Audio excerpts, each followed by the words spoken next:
Okay, guys. Hi, Dr. Sean here, back into our mailbag.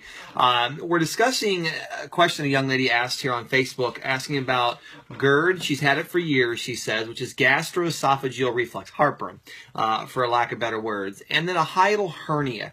Now, a hiatal hernia is a very interesting thing because she makes some good points here when she's going through this. She notes that, she's had this for a while. About a year ago, she began having a lot of discomfort and tenderness under her breastbone.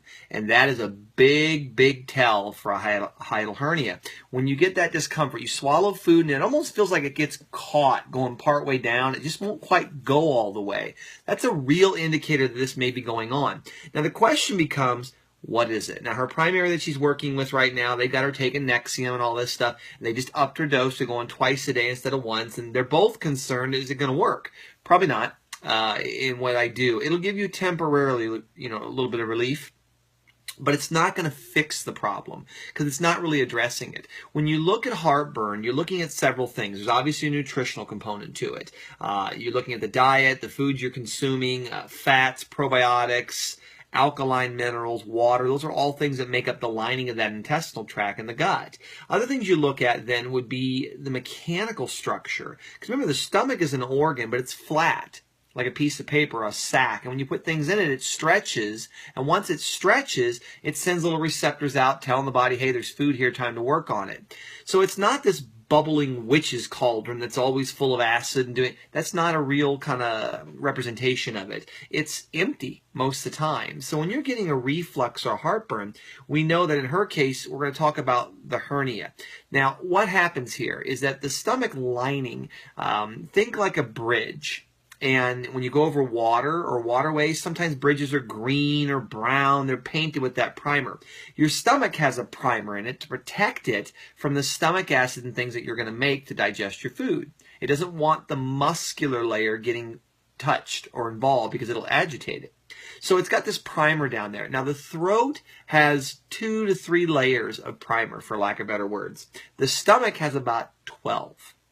The intestines have anywhere from 4 to 6. So the stomach has the bulk of it. Most of that primer, it's real thick there. Now what happens is sometimes you erode that off of there. You wear it down. It can be things that are, when you swallow them, that are real brittle and harsh or abrasive. It can be that the lining itself is not being repaired. So when the stomach acid forms, it eats through some of those layers. But you don't have the ability to put it back because there's a digestive problem. So you never repair the damage. So the next time you eat, it eats through a few more, and it's like a pothole in a road. It just gets bigger and bigger and bigger, and eventually it starts causing damage to the cars. Well, that's how it works here. So this irritation in the lining gets in trouble. Now, your stomach has 2 doors, one on the top, one on the bottom. Now, the door on the top of the stomach is called the esophageal sphincter. It is the worst example of a valve in the human body. It's very, very weak. I would liken it to the doors you see on some of the Japanese homes in the old movies that are paper. The door on the bottom of the stomach is called the pyloric valve or sphincter. It is the strongest valve in the human body. So it's like trying to run through a door on a bank vault. So when the house is on fire and things are irritated, the body says, path of least resistance. Are we going to try and smash through the bank vault door, or are we going through that paper one? It's going back up and out. That's where it likes to go. Now the problem you have is that the lining in the gut, if it's eroded to the point where it's giving you trouble, then the throat that only has 2 or 3 layers of primer, it doesn't take long to eat through that. And so now the throat starts getting irritated and involved. A hiatal hernia, to make it simplistic, is where the stomach itself has started to kind of work its way up alongside the esophagus or through the diaphragm, and they get stuck together. So the muscle that allows you to breathe, that's moving up and down, it lays this way across and it pushes the lungs and air in and out. The stomach is below that. They're supposed to be separate. And what happens to the hiatal hernia, it pokes its way on through. So now when this thing's moving, it's dragging the stomach with it. And you narrow it down. You start squeezing off the esophagus. So food now has to go through a smaller tube. It's here and all of a sudden it shrinks down. So that's where you get that caught feeling.